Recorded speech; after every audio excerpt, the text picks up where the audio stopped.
Have you ever felt like you're living life on fast forward? Like the world is spinning at twice its normal speed and you're just trying to keep up? Maybe you're watching this right now, your finger hovering, ready to skip ahead. Maybe your mind is already wandering to the next video, the next notification, the next task. In the 10 seconds you've been here, has your brain already started looking for its next hit of stimulation? Why is that? Why have we become so dependent on a constant stream of information just to feel content? When did our version of doing nothing become 4 hours of scrolling in bed, lost in a digital haze? When was the last time you truly sat in silence, with nothing but your own thoughts for company? It seems everything has a switch we can flip, a screen we can turn to. And it's not just our phones. The world itself has accelerated. Music is faster, content is shorter, news cycles are relentless, and even time seems to warp and compress. It feels as if the entire world is stuck on 2x speed. If you're watching this, you exist in a time of unprecedented access. The world's information, its art, its connections, are all at your fingertips. You have food and clean water without having to hunt for it, purchased with invisible digital money. You have more possessions than you can remember, and anything you could ever want can be yours faster than at any point in human history. Congratulations. You are living in the most abundant era humanity has ever known.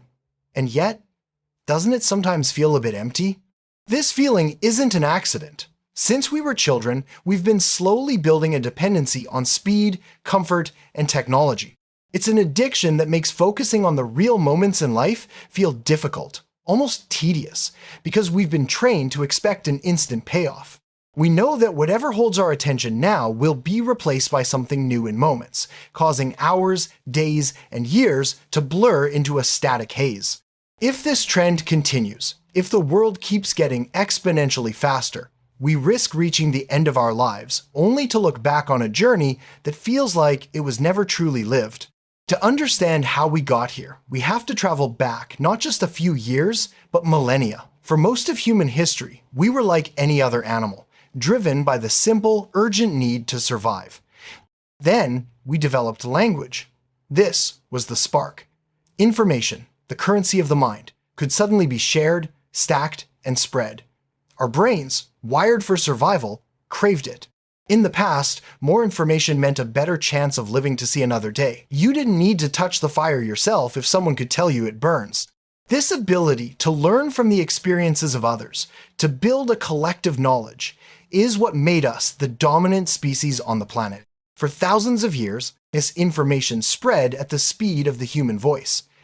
Then, around 3200 BC, writing emerged, allowing knowledge to be recorded outside the mind. But the true acceleration began in 1440 with the invention of the printing press. Before this, a single book could take months to copy by hand. The printing press was a revolution because it allowed information to be mass-produced. Suddenly, news, ideas, and stories could travel at a scale never before imagined, and the world began to shrink. From there, the pace quickened relentlessly. The Industrial Revolution brought mass production. The telegraph and telephone collapsed distance, allowing real-time communication across continents. The radio and television broadcast a shared reality into millions of homes. Then came the digital revolution. Computers, video games, and, in the 1990 seconds, the early internet, promising to connect all of humanity's knowledge. The 2000s gave us on-demand streaming, and in 2007, the iPhone placed the entire digital world into our pocket.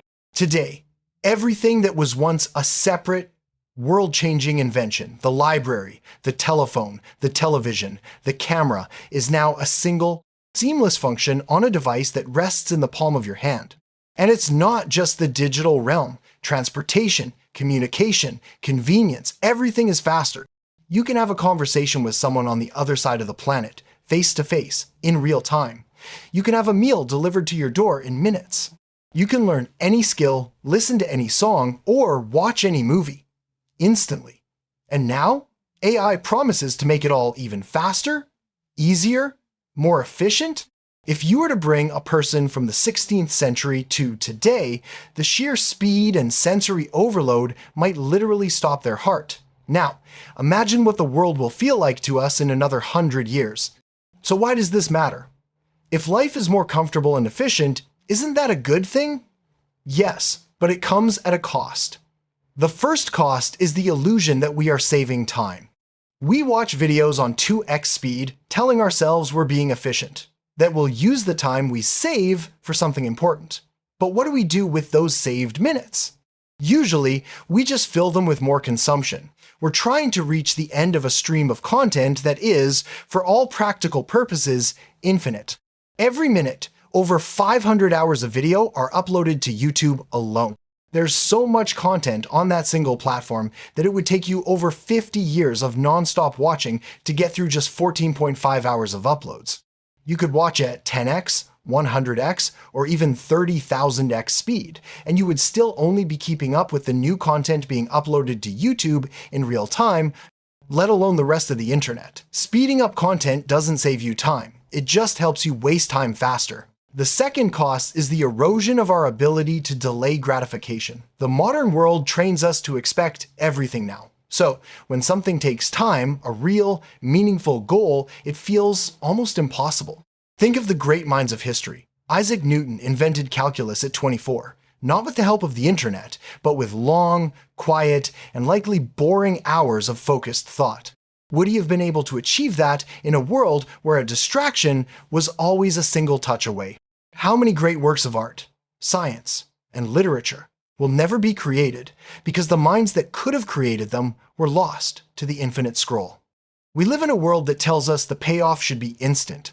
But the most rewarding things in life, building a skill, nurturing a relationship, creating something meaningful, are the opposite of quick, fast, and easy. There is no 2x speed button in the real world. You can't swipe your way to a degree or fast forward through a difficult conversation. The real work requires patience, and the reward is a satisfaction far deeper than anything a screen can offer. This leads to the third and perhaps most profound cost, a lack of focus and presence. Because we are so accustomed to high-speed stimulation, the slower, quieter parts of life feel like torture. Reading a book, sitting in nature, or simply being alone with our thoughts has become unbearably boring for many. We are always anticipating the next moment, never fully inhabiting the one we are in. How often have you been watching a movie, only to find yourself scrolling on your phone at the same time? A staggering 88% of Americans use a second screen while watching TV. We are here, but we are not. We are consuming so much, but experiencing so little. True happiness is often found in moments of flow, when we are so lost in an activity that time seems to disappear. Think of a child at play, completely absorbed in the present. Those moments are becoming rarer for us because our attention is constantly being fractured. This constant division of our focus is by design. The entire digital economy is an arms race for your attention. Short-form content is like a slot machine, giving you quick, unpredictable hits of dopamine that keep you pulling the lever, scrolling for the next win. Platforms measure and optimize for retention, knowing that the more content you consume, the more ads they can show you. If they could invent a way for you to watch 5 times faster, they would do it in a heartbeat. It's not a conspiracy, it's just business. But the casualty of that business is your peace of mind. It feels like too much, doesn't it? There is a constant, silent pressure to keep up, to know everything, to be everywhere at once. We don't just want stimulation anymore, we need it. Our baseline for what is normal keeps rising. We live in a world where everything is so fast and disposable that it's hard to form lasting memories. A full life is not one that is rushed through, but one that is rich with varied, present experiences. We are consuming, not living. And if the goal is to live a full life, does that mean getting everything instantly? Or does it mean putting in the focused effort to earn true satisfaction? So, what can we do? The world isn't going to slow down. But on an individual level, we can choose to change our relationship with its speed. First, we can become actively aware of where we put our attention. Ask yourself, on your deathbed, is this moment scrolling aimlessly through things you don't truly care about, what you'll want to remember? When you do something, do it fully. When you work, work. When you play, play. Don't live in the gray area, in between, where you are never fully present for anything. Becoming conscious of how you spend your time can save you years of your life. Second, reduce the clutter. You don't need to become a minimalist, But you can remove the temptations that you know are holding you back. Your phone is likely the biggest source of distraction. Turn it from a device that distracts you into one that reminds you of your true priorities. Change your wallpaper to a quote or a goal. Remove the apps that pull you into mindless loop. Use the tool, don't let it use you. Finally, recognize that we live in a time of unprecedented leverage. The same tools that can be used to waste your life can be used to build it.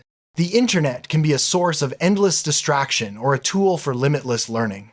The choice is becoming clearer every day. There are those who consume content that is deep and meaningful, and those who prefer an endless stream of fleeting, fast-paced clips. In 10 years, whose life do you think will be richer? Whose mind will be sharper? It is getting easier to be distracted, but it is also getting easier to learn, create, and connect. The tools are getting more powerful every day, for better and for worse. Please, use them for your benefit. Don't rush through your life. It is the only one you have.